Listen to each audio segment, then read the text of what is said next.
Yo, what's good, guys? I'm back. Had to take a little break, got to 1,000. Happy me. Now, let's give another update to this Ukrainian conflict. Guess what Putin did? My biggest video warned against it. His silly ass let his commander, one of them at least, drive an armored column, a small one, little regiment, into Kiev, an outskirts neighborhood that is. And as soon as they get into these narrow streets with no infantry support, they got destroyed. The infantry support always goes into these situations first to eliminate the people that might shoot rockets, to look at areas that rockets might come from, and then warn the commanders so they can be prepared or pre-fire these buildings where people might be sitting. That didn't happen. So, commander goes in with his little tank column, and they get destroyed. All of them. Commander dead, all the tanks knocked out. Hell yeah, Ukraine. These people are not using their brain. You always go infantry first into any of these conflicts, especially if it's tight quarter cities, because of what I just said. Now, on top of that, get these numbers. Russia has lost 7,000 troops so far. We thought it was 10,000. I think it's more like 7,000. But even with that, that's more troops than the United States lost in Afghanistan in 20 years. That's even past half of what the Russians lost in Afghanistan. They were in Afghanistan for 15 years, and they lost about 12,000 troops. Russia, in a week and a half in Ukraine, has lost 7,000. What is Putin doing? He's just not thinking. He just doesn't seem to care. And that does go with the military doctrine that Russia plays by. They don't really care about their troop losses. They use lots of conscripts. And they just kind of use wave tactics to take whatever they need. They will level a city as long as they get that city. Grozny, for example. Syria, for example. But, I don't know.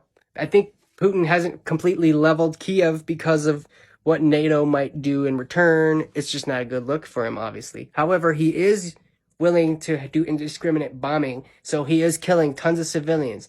And with the unsuccessful tank maneuver that he just did, I guarantee he'll step up the bombing campaign, so we're going to see lots more civilian death, and that's so sad.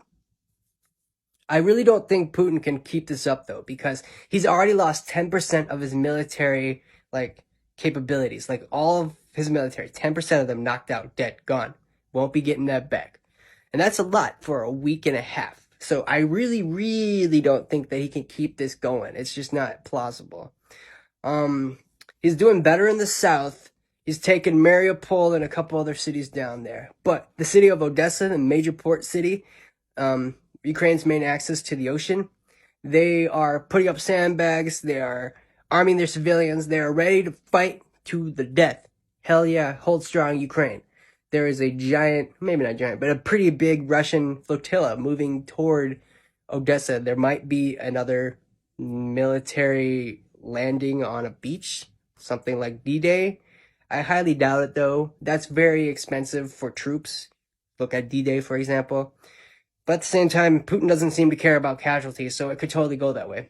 If I was Putin, I would move my troops on land up from Crimea to Odessa. But, he doesn't seem to be listening to any logical anything. So we'll see what happens here. Hold strong, Ukraine. You are killing it, literally. I highly doubt Putin can hold on to this for too much longer.